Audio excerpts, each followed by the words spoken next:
इमरान खान साहब के अलावा किसी और मुल्जिम को भी इतनी रियायत दी गई थी? जस्टिस से कुर्सी से उठ जाते और इमरान खान साहब को बिठा देते। क्यों? क्या चीफ जस्टिस साहब उस टाइम नहीं समोटो ले सकते थे जब मरियम नवाज के कराची में होटल का कमरा तोड़ा गया? उस टाइम चीफ जस्टिस साहब कहाँ मौजूद थे? क्या जब अतिफ फरियाल तारपुल को रात के टाइम अस्पताल से फिर जेल में मुंतकिल कर दिया गया था, किसका हुक्म था? इमरान खान साहब का, इन्हीं का दौर था। उस टाइम क्यों नहीं चीफ जस्टिस साहब ये समोटो ले सकते थे? इमरान खान साहब के दौरान जब 8 दिन की किसी को रिमांड दिया जाए और रिमांड के दौरान आप फिर उसको जमानत नहीं दे सकते, ये किसी कानून में नहीं लिखा हुआ, ना ही आज तक किसी जज साहबान ने किया। लेकिन ये उमर अता बंदयाल साहब ने कर दिखाया, जिसकी सास की ये ख्वाहिश थी और उन्होंने अपनी सास की ख्वाहिश ये मुकम्मल कर दिया कि मैं अपनी सास की मानूंगा, कानून कहाँ की चीज़ है। जिसके बाद वो इमरान खान साहब को जैसे अदालत में इमरान खान साहब आए तो वो देखकर खुश हो गए और इमरान खान साहब को खुद उन्होंने, चीफ जस्टिस साहब ने इमरान खान साहब को कहा कि हमें आपको अदालत के कमरे में देखकर अपने सामने बड़ी खुशी महसूस हुई है। चीफ जस्टिस साहब आप उसी टाइम पे ओहदे से इस्तीफा देते।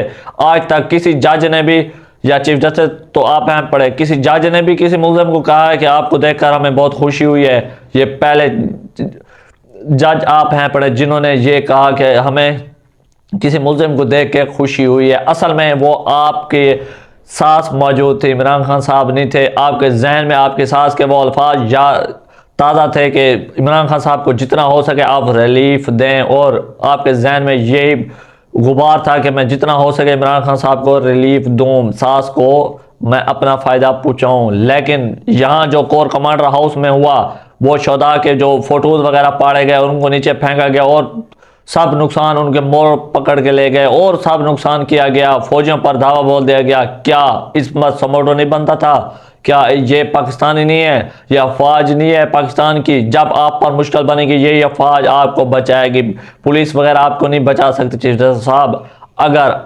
आज आपने उन शोधा के फोटो पाड़ने वाले तकरीबन पीटीआई के लोगों को आपने कोई समोटो नहीं लिया, तो कल जब यही लोग आपके खिलाफ पीटीआई के निकलेंगे तो फिर आपको बचाने में फौज नहीं आएगी। ये मेरी बात याद रख लेना।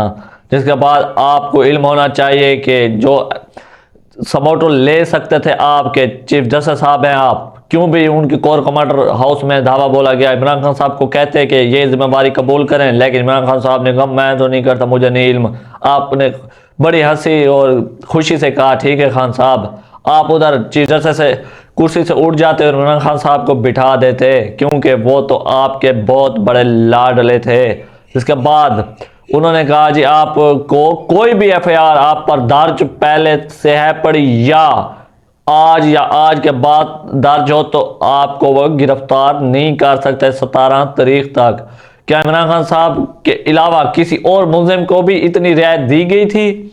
जो आप पर एक केस की तकरीबन हर जजेस एक केस की या 2 केस की जमानत दी जाती है। इमरान खान साहब को तकरीबन 10 से 11 केसेस की जमानत 15 से 20 मिनट में दी गई। पता नहीं वो वकील साहब उनके मुचलके वगैरह भी पेश करते रहे या नहीं, मुझे तो नहीं लगता जो उनके मुचलके वगैरह पेश होते रहे और फिर वो जमानत मिलती रही हो। लेकिन इमरान खान साहब लाडले के लिए ना मुचलके थे ना कुछ था। बस आप खान साहब एफआईआर दिखाएं, कौन सी है एफआईआर आप पर? हाँ जी इस पर जमानत दे दें, हाँ जी इस पर जमानत दे दें। अगर उन्होंने दरख्वास्त दी कि अगर हमें किसी और एफआईआर में दर्ज करके गिरफ्तार किया जाए, तो उन्होंने कहा वो भी आपको नहीं गिरफ्तार कर सकते हैं। इतना चीफ जस्टिस साहब ने उनको प्रोटोकॉल दिया। ऐसे किसी मुल्जिम के साथ नहीं किया जाता। लेकिन जब नवाज शरीफ साहब पेश हुआ करते थे उस टाइम क्या बातें होती थी?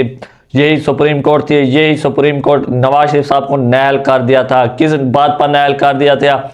उन्होंने जी बेटे से तनख्वाह नहीं ली। ये कोई बात है? उस टाइम देखा था इन्होंने कि पाकिस्तान बड़े अच्छे तरीके से चल रहा है और इस पाकिस्तान को हमने अच्छे तरीके से नहीं चलने देना। लेकिन उस रब ताला ने बहुत बड़ी करम नवाजी की और मुस्लिम लीग नून की हुकूमत बना दी वफाक में। लेकिन आज भी मुस्लिम लीग नून की हुकूमत किसी भी सूबे पे नहीं है। लेकिन वो इमरान खान साहब जो अमेरिका में जाकर कहा करता था जी मैं नवाज शरीफ साहब का जाकर ऐसे उतारूंगा, मैं इनको पकड़ के ले जाऊंगा, ये चोर हैं, ये डाकू हैं।